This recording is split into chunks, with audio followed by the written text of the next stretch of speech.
আটটি আসনে প্রার্থী তালিকা প্রকাশ আইএসএফ এর। ডায়মন্ড হারবার এবং যাদবপুর নিয়ে এখনো পর্যন্ত সিদ্ধান্ত হয়নি বলে আইএসএফ এর তরফ থেকে জানিয়ে দেওয়া হচ্ছে। অর্থাৎ ডায়মন্ড হারবার নিয়ে সেখানে নওশাদ সিদ্দিকী লড়বেন কি না জানিয়ে জল্পনা, মূল জল্পনা, রাজনৈতিক মহলে তরজা, সেটা এখনো পর্যন্ত সামনে এলো না।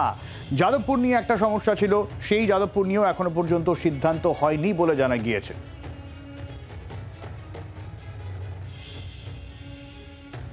যাদবপুরের মধ্যে ভাঙড় বিধানসভা পড়ে। আমাদের জন্য এটা খুব সদর্থক সিট, সদর্থক আসন।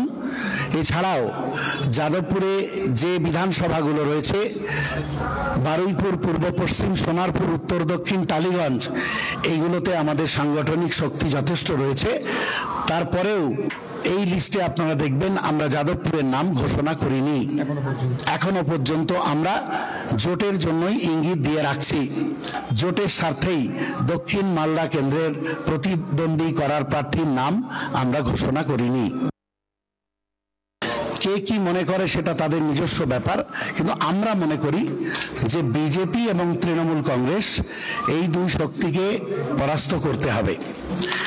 সেক্ষেত্রে আমরা উপলব্ধি করেছি আমাদের সঙ্গে যারা জোট সঙ্গী হতে চায় তারাও উপলব্ধি করেছেন, তাই আলোচনা চলছিল। আজকেও অনেকে টেলিফোনিক আলোচনা করেছেন। আমরা গতকাল বলেছিলাম যে একেবারে প্রার্থী ঘোষণার পূর্ব মুহূর্ত পর্যন্ত আমরা জোটের জন্য অপেক্ষা করব।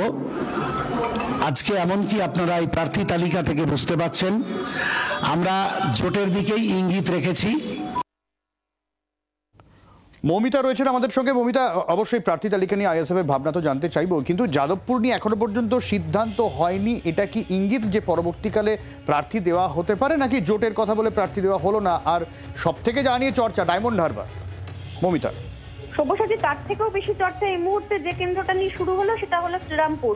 যাদবপুর বা ডায়মন্ড হারবারে প্রার্থী দিলেন না আইএসএফ, কথা ঠিক, কিন্তু শ্রীরামপুর কেন্দ্র যেখান থেকে সিপিআইএম ইতিমধ্যেই তাদের প্রার্থী হিসেবে দীক্ষিতা ধরের নাম ঘোষণা করেছেন এবং দীক্ষিতা ধর প্রচার কাজ শুরু করেছেন।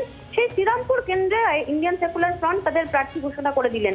খুব স্বাভাবিকভাবে আলিমুদ্দিন এই বিষয়টিকে ভালোভাবে নিচ্ছেন না এবং ইন্ডিয়ান সেকুলার ফ্রন্টের সঙ্গে যিনি যোগসূত্রের ভূমিকায় কাজ করছিলেন, কথা বলছিলেন, বিকাশ রঞ্জন ভট্টাচার্য 24 ঘন্টাকে জানিয়েছেন এতে আলটিমেটলি জোটের ক্ষতি হলো এবং বিজেপির হাত শক্ত করা হলো। এবং খুব স্বাভাবিকভাবেই শ্রীরামপুর কেন্দ্র নিয়ে কিন্তু কোনো আলোচনা হয়নি বলে সিপিআইএম এর তরফ থেকে দাবি করা হচ্ছে। যাদবপুর কেন্দ্রতে তারা প্রার্থী দিলেন না ঠিকই, ডায়মন্ড হারবারে তারা প্রার্থী দিলেন না ঠিকই, কিন্তু তারা যেটা বলছেন যে এটা তাদের প্রথম দফার প্রার্থী তালিকা। কিন্তু পাশাপাশি শ্রীরামপুর কেন্দ্র যেখান থেকে সিপিআইএম ইতিমধ্যে প্রার্থীর নাম ঘোষণা করে দিয়েছেন সেখানে প্রার্থী দিয়ে দিলেন। আরেকটা কেন্দ্র মালদা উত্তর, যেখানে কংগ্রেসের সঙ্গে নেগোসিয়েশন চলছে, সেখানেও কিন্তু প্রার্থী দিয়ে দিয়েছে ইন্ডিয়ান সেকুলার ফ্রন্ট। অনেক ধন্যবাদ মৌমিতা। বাংলার আওয়াজ, বাঙালির আবেগ, জি 24 ঘন্টা।